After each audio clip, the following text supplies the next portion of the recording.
Bismillah.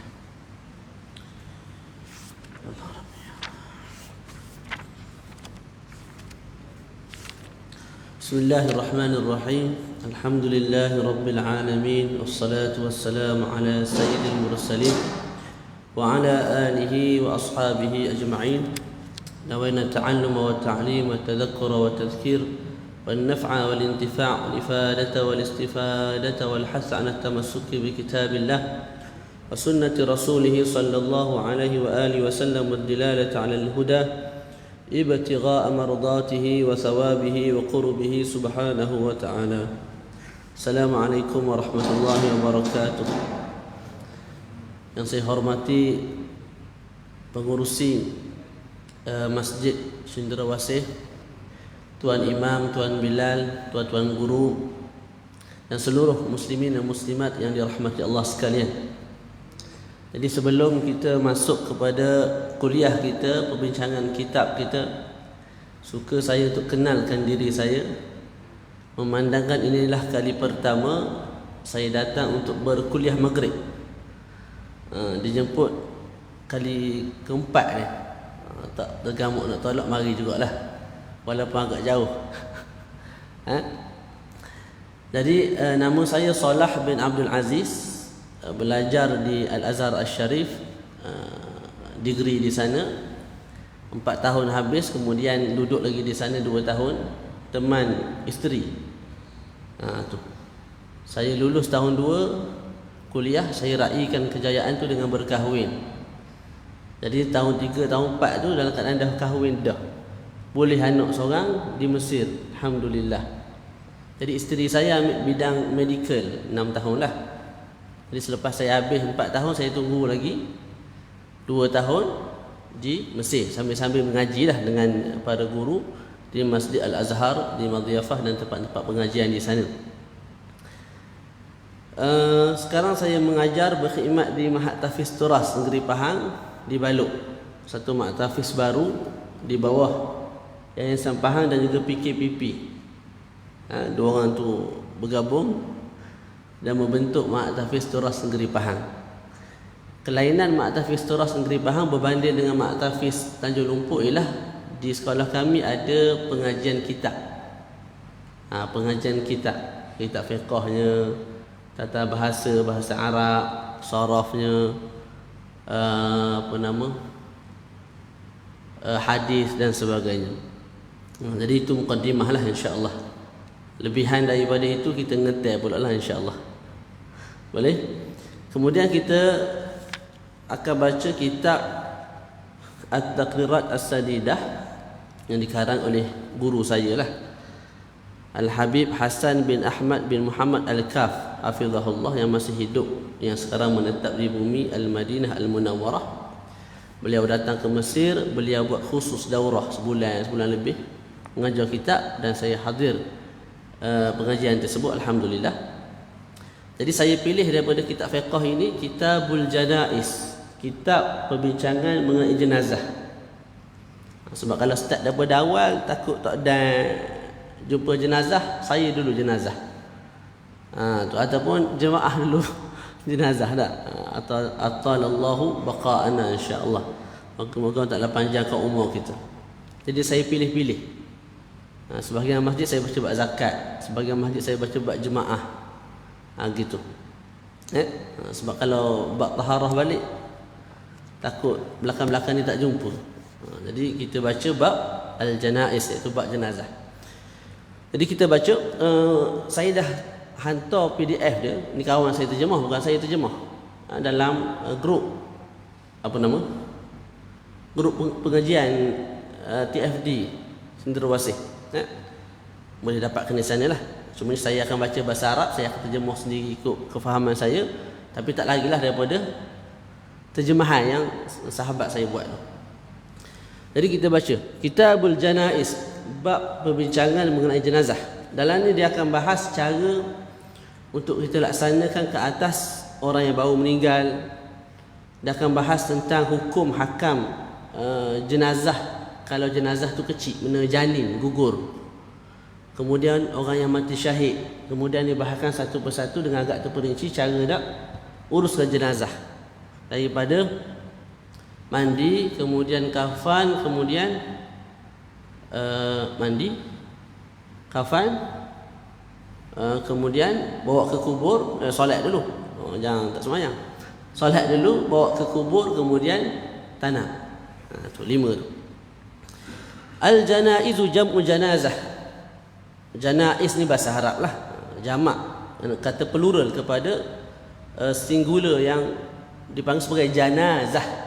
Kita panggil jenazah. Daripada bahasa Arab tu. Arabnya bunyi janazah. Janazah. Janazah ialah nama bagi mayat bila mana mayat tu duduk dalam keranda. Tu bahasa Arab. Janazah. Kita ada keranda, mayat duduk dalam keranda tu. Mayat tu bila duduk dalam keranda kita panggil janazah. Jim tu bagi atas, janazah. Wa qila wa amma bil kasri ismu lin na'shi wa huwa fih. Adapun jinazah dengan baris bawah itu nama bagi keranda itu sendiri. Jadi kita ada janazah ialah nama bagi mayat bila mana mayat duduk dalam keranda. Lepas tu jinazah nama bagi keranda. Tu mudah-mudahan jenazah gitu mudah kalau tak ingat. Wal maqsudu huna tajhizul mayyit min ghuslihi wa takfinihi wa salati alaihi wa dafnihi. Yang dimaksudkan dengan perbahasan kat sini ialah kita nak bincangkan cara pengurusan mayat daripada sudut mandinya, kafannya, sembahyang ke atasnya dan tanam. Kemudian Syekh sebut wa yustahabu dzikrul mauti biqalbih. Disunatkan kita perbanyakkan ingat mati dengan hati. Tu maknanya sentiasa membayangkan kita ni akan mati. Supaya bila kita sok membayang kita ni akan mati, maka nak buat jahat tu kuranglah sikit. Tak. Lepas tu mendorong kepada ketaatan. Itu sebab kenapa sunat kita perbanyakkan mengingati mati. Bukan suruh mati cepat. Kan naik kereta balik kan bawa 200. Langgar tu langgar ni mati bukan? Maksudnya mengingati mati, sentiasa mengingati mati. Dan ada sebahagian ulama sebut hatta guna lidah. Maknanya kalau susah nak ingat kematian guna hati, sebut sokmo guna lidah. Mati. Tapi jangan buat zikir pula. Mati sepanjang jalan mati. Tak. Kadang-kadang tu kita sebut guna lidah mati supaya bila sebut di lidah dia turun sampai ke hati. Jadi pok saudara kita, mak saudara kita, tok kita, nenek kita yang dulu bersama kita hari ni tak ada dah. Tak. Dan kita pun akan pergilah. Dan ghalib kebiasaannya yang berumur lebih dulu pergi. Ghalib. Jadi yang berumur sepatutnya lebih bersedia untuk hadapi kematian. Tak, tapi tak ghalib kalau ikut yang ialah kematian ni tak kira umur, tapi kebiasaannya gitu. Jadi bila kita dah berumur, sewajarnya kita lebih mendekatkan diri kita kepada Allah Subhanahu wa taala. Wal isti'dadu lahu bitaubah, dan sunat juga kita mempersiapkan diri kita untuk kematian dengan banyak bertaubat. Bertaubat dengan Allah. Taubatlah, taubat nasuha. Azam tak nak buat lagi dan sebagainya. Istighfar. Adapun taubat dengan manusia kena pulang balik hak yang telah kita rampas daripada mereka. Kalau berupa duit, harta, barang, kita kena serah balik. Tak boleh taubat gitu je. Alhamdulillah saya taubat dah hari ni. Sembahyang taubat 2 rakaat. Tapi hutang orang 300,000 tak bayar lagi. Tak boleh. Dia kena bayar hutang tu dulu. Taubat saja tak bayar hutang dia tak menjadi. Itu kalau berkaitan dengan manusia. Barang kita curi kita kena serah balik. Kalau rosak kita kena ganti. Itu makna taubat kita tu bersungguh-sungguh. Wal maridu aula bil wasiyah, dan juga orang yang sakit lebih aula untuk mewasiatkan. Ini sunatlah. Bila kita sedang sakit, sunat kita mewasiatkan, wasiat harta ke ataupun wasiat benda-benda baik. Pesan ke anak kita jaga sembahyang. Tak. Isteri kita pun samalah.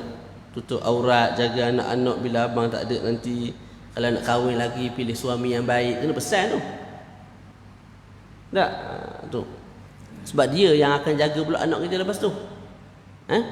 Wa tahsini dhannihi billah, dan disunatkan juga bila kita sedang sakit kita memperbaikkan sangkaan kita kepada Allah Subhanahu wa taala. Ulama tasawuf mengatakan bila mana kita sedang sihat macam hari ni sekarang ni, maka biarlah ketakutan dan juga pengharapan kita kepada Allah 50-50. Sampai kita takut dengan azab, dengan siksaan, kita berharap kepada Allah Subhanahu wa taala rahmat dan maghfirah, keampunan. Itu sekarang waktu kita sihat. Bila kita sakit ataupun hampir-hampir mati, ketika itu kita hanya disuruh untuk berharap semata-mata. Walaupun kita ni kaki sebi kaki lah, kaki perempuan, kaki dadah, kaki tu kaki ni, bila hampir-hampir mati ataupun sedang sakit, kita berharap semata-mata, jangan takut dah. Dalam sebuah hadis disebut apa? Aku mengikut sangkaan hamba aku. Kalau dia ingat aku ni seorang yang pengampun, pemurah, insya-Allah aku pun seperti itu. Itu boleh. Kemudian ni kadang-kadang orang tanya, ustaz saya ni dah orok dah hidup ni, barang mahal, masalah suami, masalah isteri, masalah anak lah, degil apa semua, tak sanggup dah nak hidup, jadi saya nak mati. Boleh tak saya berdoa tiap-tiap hari, lepas subuh tu berdoa, bangun tahajud minta mati? Boleh tak? Wa yukrahu tamannil maut bila khawfi fitnatin fid din, makruh, dibenci syarak kita berharap untuk mati. Sebab apa? Sebabnya kalau kita mati, kita tak tahu kita pergi mana. Kita tak ada tiket ke syurga atau ke neraka. Itu satu. Dan kalau kita hidup, kita boleh tambah ibadat. Jadi kalau mati, kita duduk minta mati, tahu dah pergi mana. Kalau tahu pergi syurga, boleh tahan kira. Dia tak tahu pergi mana. Kemudian kalau kita kekal hidup, kita boleh tambah amalan. Jadi sebab tu makruh kita minta kematian. Melainkan kalau apa? Kalau takut fitnah dalam agama. Ini contohlah Tok Syekh tu ditanya tentang fatwa riba ke, fatwa sesuatu benda yang haram lah, tapi minta Tok Syekh tu jawab halal. Tak? Jadi Tok Syekh tu Tok Guru tu lah, nak berdepan dengan pemimpin, nak berdepan dengan orang sekian-sekian ni tak mampu sebagai contoh. Jadi dia minta untuk dia mati daripada apa? Dia ucap perkara yang tidak diredai oleh Allah Subhanahu wa taala. Sebab kalau dia hidup, mungkin dia akan diseksa, dipenjarakan untuk ucapkan juga fatwa kata halal, sedangkan bendanya haram. Tak? Jadi dia minta mati sebab takut berlaku fitnah dalam agama, tidak ada masalah. Biar aku mati dalam keadaan apa? Tidak ada apa? Tidak sesekali, dalam keadaan aku tidak mengungkapkan benda yang Allah Ta'ala murkai lah. Okay, selesai kat situ mukadimah tu. Tak? Kemudian kita masuk adabul muhtadar. Apa muhtadar? Huwa man hadarahul maut wa lam yamut. Mereka yang hampir-hampir mati tapi belum mati lagi, kita panggil orang yang nazak lah. Orang yang nazak. Apa yang perlu kita buat ke atas mak kita, ayah kita, pak saudara kita, anak kita yang sedang nazak? Apakah adab-adab dia? Dia tak wajib tapi sunat. Yang pertama ialah yudja'ul muhtadaru ala jamhil ayman ila al-qiblah. Kita hadapkan orang yang hampir mati itu ke arah kiblat dengan cara meletakkan lambung kanan ke atas tanah. Ginilah. Kepala belah kanan, lambung belah kanan, lagu ni. Dia hidup lagi ni tapi hampir-hampir mati. Sebab apa menghadap kiblat? Sebab itulah jihad yang paling afdal. Jadi biar dia bertemu Allah Ta'ala dalam keadaan dia menghadap ke arah yang paling molek dalam Islam. Kalau tak mampu, dalam kitab ni sebut kalau tak mampu terus terlentang. Dia sebenarnya ada benda dia tinggal. Kalau tak mampu, kita apa? Letak atas lambung kiri. Contoh belah kanan ni sakit, kita balikkan dia belah kiri gini. Dalam keadaan dada menghadap ke kiblat. Kalau tak mampu juga, barulah fa in ta'azzara ulqiya, tak mampu ataupun tempat sempit lah. Tak. Fa in ta'azzara ulqiya ala qafah wa wajhu wa akhmussah lil qiblah. Kalau tak mampu juga, maka ketika itu kita buat lagu ni. Lagu mana? Tahu bahasa terjemah muda sini? Terlentang tak? Kita panggil bahasa kita terlentang. Tidur terlentang. Jadi contoh sana kiblat. Tidur lagu ni. Dalam keadaan muka dan dua tapak kaki menghadap ke kiblat. Jadi belakang tu kita letak bantal lah, 1-2 bantal, supaya mukanya menghadap kiblat, juga tapak kakinya menghadap ke kiblat. Itu yang afdal. Itu yang molek. Bila seseorang tu hampir mati. Yang kedua, ayulaqana syahadata birifqin. Kita talqinkan syahadah, iaitu sebut la ilaha illallah di telinga dia dengan lembut. Jangan paksa ataupun menjerit.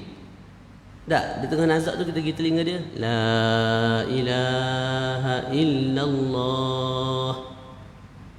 Dia sebut, kita pun diam. Kalau dia tak sebut lagi, kita pun la ilaha illallah, sehinggalah dia sebut.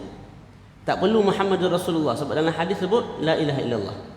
Laqinu mautakum la ilaha illallah. Maknanya talqinkan orang yang hampir mati di kalangan kamu la ilaha illallah. Nah. Okey, jadi kita sebut la ilaha illallah, melainkan kalau dia itu kafir. Melainkan kalau dia itu kafir, maka kita talqinkan la ilaha illallah Muhammadur Rasulullah. Gitu.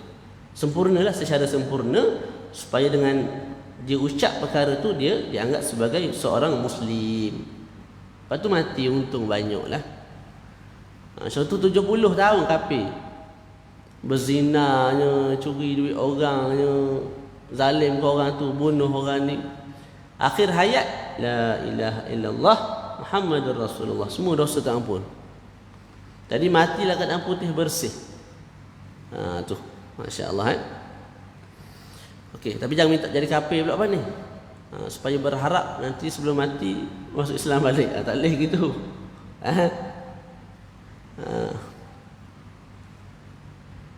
Okey. Wala yulahu alaih, dan jangan kita paksa dia. Sebut la ilaha illallah, sebut lah. Apa tak sebut nak mati dah kan? Jangan gitu. Marah kawan tu. Sebab kita pun sebagai orang hidup, kita tak suka orang perintah kita. Tak? Sama si mati pun, jangan kita perintah dia. Kita sebut sahaja perlahan-lahan di telinga dia, dia akan ikut insya-Allah. Jadi dalam hadis sebut, siapa yang sebut la ilaha illallah ketika mati dia akan masuk syurga. Kadang-kadang orang tanya, ustaz, kalau mati tu tak sebut la ilaha illallah, adakah confirm neraka jahanam, kekal di dalamnya? Tu tak, jangan-jangan orang tanya, ayah saya ni ustaz mati tapi tak sempat la ilaha illallah ikut mulut. Jadi saya bimbang ni ayah saya ni lagu mana. Jadi soalan ni soal kepada Syekh Ali Jumu'ah, mufti Mesir yang lepas. Dan Syekh Ali Jumu'ah jawab dalam kitab dia lah Al-Bayan. Dia sebut bila mana seseorang tu sebut la ilaha illallah, itu sebagai mubasyirat, khabar gembira bagi kita yang hidup. Mak kita sebut la ilaha illallah, lepas tu meninggal, kita seronok sangat hati kita. Sebab apa? Ada Nabi sebut, siapa-siapa yang akhir kalam dia la ilaha illallah masuk syurga. Tapi tidak lazim daripada itu tidak dihisab, tak. Kalau dia jahat mungkin masuk neraka dulu, lepas tu ke syurga. Okey. Lepas tu orang yang tidak sebut la ilaha illallah ketika mati, tidak lazim daripada itu dia akan masuk neraka, tak. Itu sekadar mubasyirat, khabar gembira. Kita tengok mak kita, anak kita mati dalam keadaan sebut la ilaha illallah, kita pun suka, seronok. Tapi bukan bermakna kalau seseorang tu meninggal dalam keadaan tidak menyebut la ilaha illallah, dia akan masuk ke neraka. Husnul khatimah, su'ul khatimah, mati yang baik, mati yang buruk, semua itu Allah Ta'ala sahaja yang tahu, bukan kita. Boleh? Nah. Wala yuqalu lahu qul, dan jangan kita katakan kepada si orang yang sedang sakit tu lah, qul, katakanlah la ilaha illallah, katakanlah, tak, jangan. Sebab kita sebut tadi, orang ataupun manusia secara umumnya tabiatnya tidak suka disuruh. Wal afdalu talqinu ghairil warith, dan yang afdalnya ialah yang mentalqinkan la ilaha illallah kepada orang yang sedang nazak itu ialah bukan ahli waris, supaya tidak timbul sangkaan buruk lah. Kalau anak pergi la ilaha illallah, tak, kepala ayah kita fikir anak ni kepala pengek ni. Warna mari tiba-tiba la ilaha illallah. Dia nak suruh aku mati cepat ni. Harta aku saja 3-4 juta tinggal ni. Tak, takut sangka buruk jadi si mati pula. Orang yang nazak tu makin stres kawan tu. Jadi kita suruh orang yang bukan ahli waris. Tapi kalau tak ada juga, kita ajarlah ayah kita sebut la ilaha illallah. Nah. Okey. Kemudian adab yang ketiga yang sewajarnya kita buat kepada orang yang hampir meninggal dunia ialah an yaqra'a indahu surah Yasin. Sunat kita baca surah Yasin kepada orang yang hampir mati. Jadi apa yang kita buat di Malaysia ni betul dah tu. Dia bukan benda baru, bid'ah tak. Imam An-Nawawi yang merupakan pakar dalam ilmu fiqh, juga pakar dalam ilmu hadis, mengatakan sunat baca Yasin kepada orang yang hampir mati di dalam kitab beliau Minhajut Talibin. Boleh? Dan ada dalil dia lah. Ada dalil dia. Kenapa? Apa hikmah kita baca surah Yasin? Surah Yasin ni dalam dia tu, isi dia tu mengandungi cerita-cerita tentang hari kiamat, kedahsyatan hari kiamat dan perubahan dunia daripada satu keadaan kepada satu keadaan sehingga hilang, hancur. Cerita tentang nikmat syurga, azab neraka. Maka bila kita baca benda lagu tu, si mati dengar, si mati lebih kuat dan tetap hatinya untuk terus beriman sehingga dia mati. Sebab dia dengar cerita-cerita yang berkait dengan apa yang dia akan jumpa lepas dia meninggal.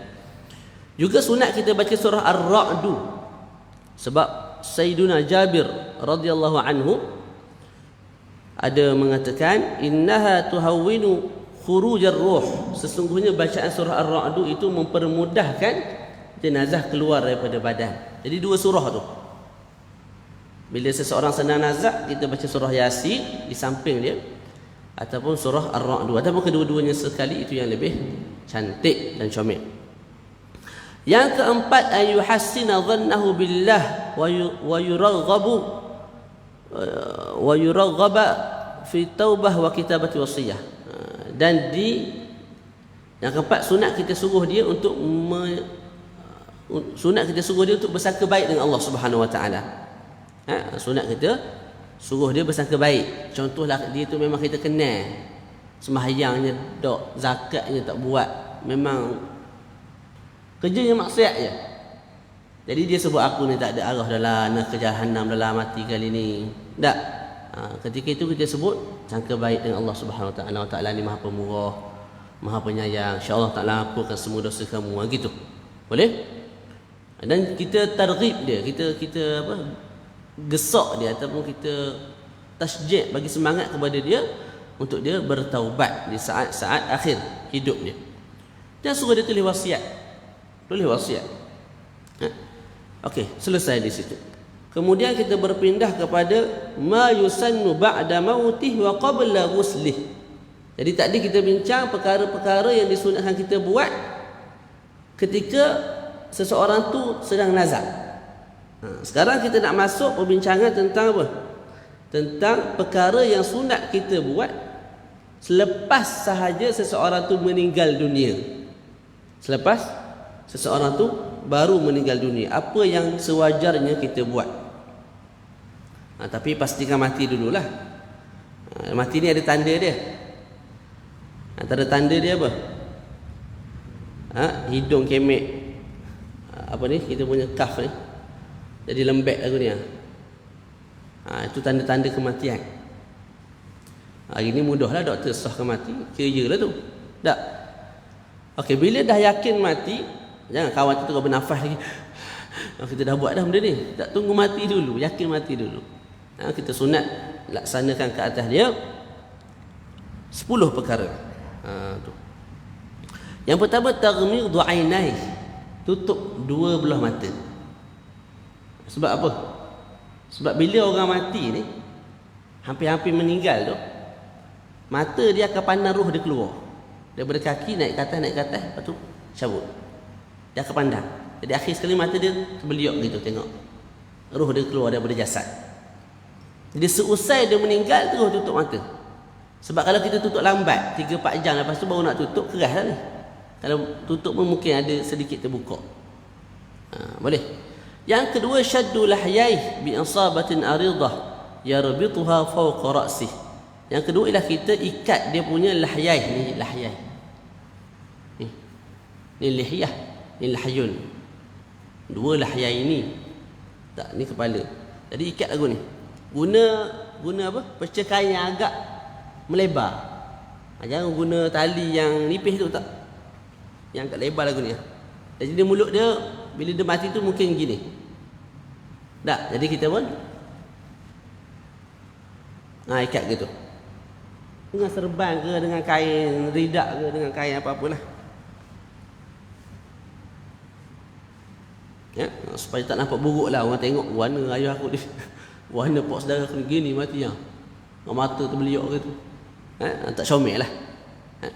Yang ketiga, talyinu mafasilihi walau biduhnin in ihtaja ilaih. Kita lembutkan dia punya, orang panggil apa? Sendi-sendi. Kita lembutkan dia punya sendi. Macam mana cara dia? Kalau tangan ni kita buat lagu ni. Lepas mati tu buat lagu ni. 2-3 kali. Yang ni gini. Kalau kaki pula kita tarik kaki ni bawa ke peha. Gitu. Supaya apa? Supaya dia tak jadi keras kejung lah. Lepas ni kita nak mandi, nak tu susah pula.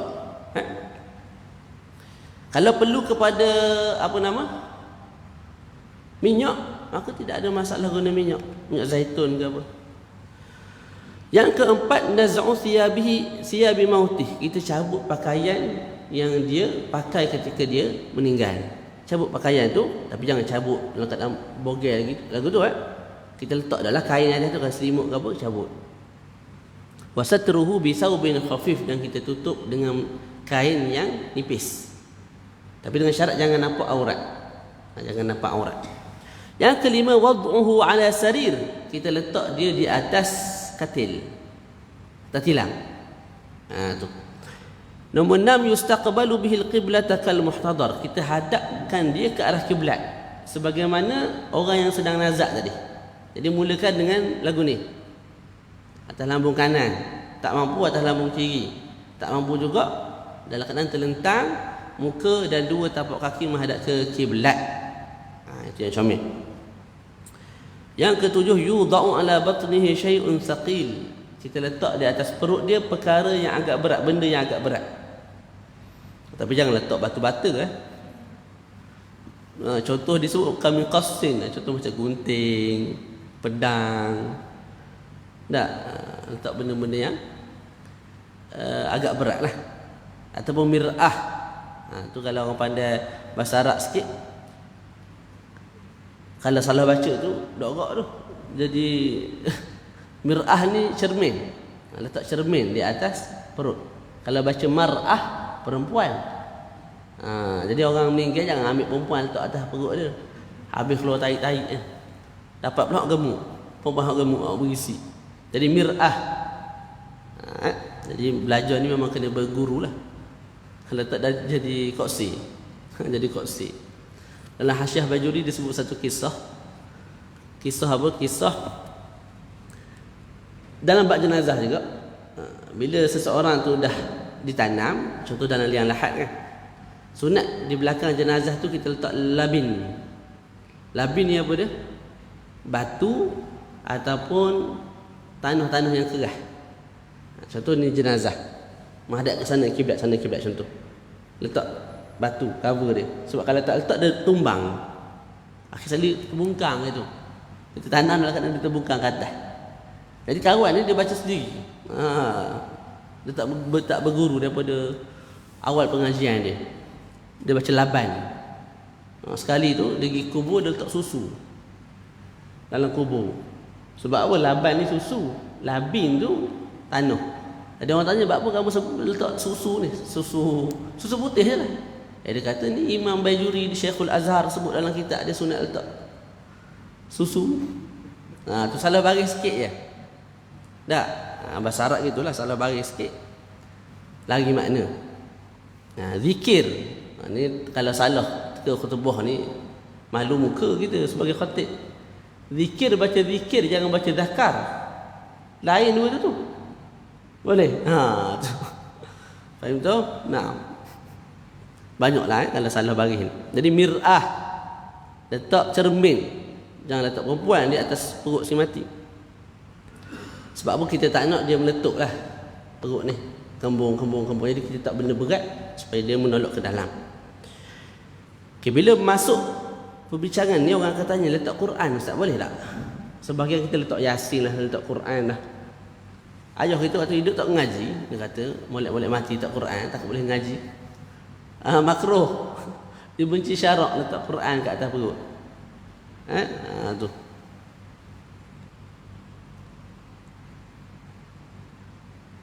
Okay, bila kita dah letak, contoh kita letak tadi cermin ataupun pedang, kemudian kita ikat sikit lah supaya pedang tu tidak jatuh ke bawah. Yang ketujuh ataupun yang ke-8, ad-du'a lil mayyit ma'a fi'li dzalika kulli. Kita doakan untuk si mati, doakan ketetapan hati dia bila ditanya nanti, doakan keampunan, doakan rahmat. Sebab itu yang diperlukan oleh si mati. Anak kena faham perkara ini. Kita sebagai anak kena faham. Kadang-kadang kita buat satu perkara yang tak dituntut, tapi itulah akhir ahdina bil ummahat. Kita duduk di Kedah contoh, ayah kita dijengka, meninggal pukul 9 pagi. Kita suruh tangguh sebab kita nak balik. Jadi lepas 5 jam baru sampai, barulah diuruskan, disemahyangkan dan sebagainya. Lebih malang lagi kalau yang balik tu anak tu sampai-sampai dia tengok ayah dia seokok keluar. Tak semahyang pun tak reti, semua tak reti. Itu lebih malang. Sebab tu kita percepatkan. Dan kalau anak tu tengok sekali pun, si mati tu tak berharap pun. Maknanya si mati dia tak dapat apa-apa manfaat pun kalau kita tengok. Kita je dapat manfaatnya. Maknanya itulah kali terakhir kita tengok mak kita, ayah kita. Si mati harapkan doa,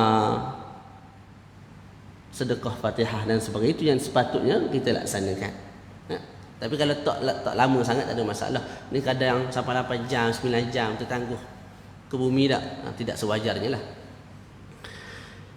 Okey, yang seterusnya yang ke-8 tu kita berdoa untuk si mati, doa keampunan dan sebagainya. Setiap kali kita buat nombor 1 sampai nombor 7 tadi.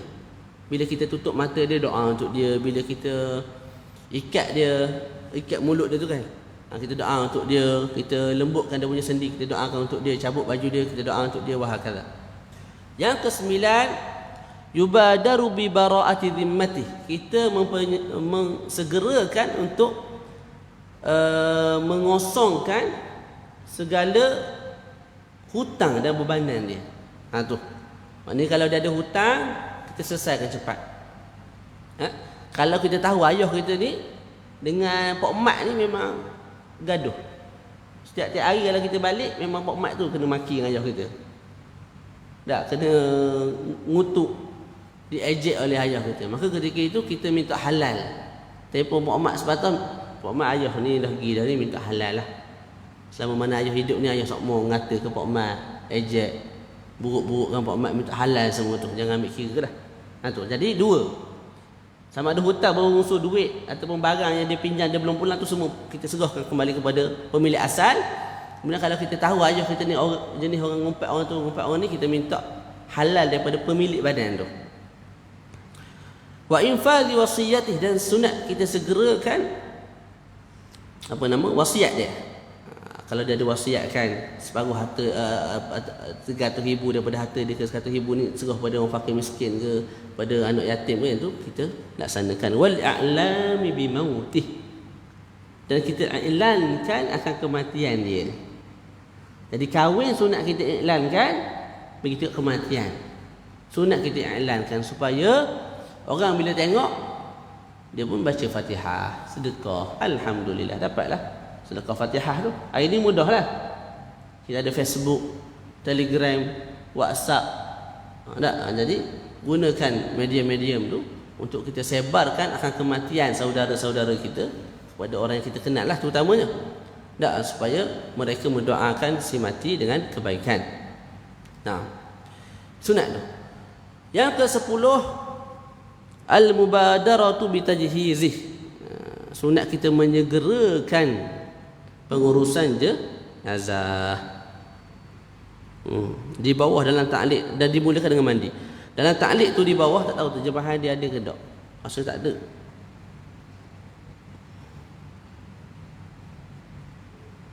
Terjemahan tak ada. Ta'liq ni nota kaki. Dalam terjemahan dia tak ada terjemah nota kaki. Dalam nota kaki tu disebut wa yundabu taqbilu wajhi nahwi alimin likulli ahadin mutlaqan. Disunatkan mencium wajah orang alim. Kalau tok guru besar mati tempat kita, sunat kita cium pipi ataupun cium dahi. Siapa-siapa saja, kita kenal dia ke tak kenal dia ke, kita anak murid dia ke tak anak murid kita tak bukan anak murid dia ke, yang penting kita tahu dia orang yang salih, orang yang alim, sunat kita cium. Sunat kita menangis bersedih-sedihan di atas pemergian seorang yang alim, tokoh ulama dan sebagainya. Hukumnya sunat menangis. Kadang-kadang makruh menangis. Kalau kita menangis itu sebab apa? Sebab bimbang. Tak ingat. Tak apa, biar dulu tu. Wa illam yakun aliman fa ahluhu asdiqahu wa ghairuhum khilaful aula. Kalau orang itu tidak alim, maka sunat mencium akan si mati itu oleh ahli keluarganya dan kawan-kawannya.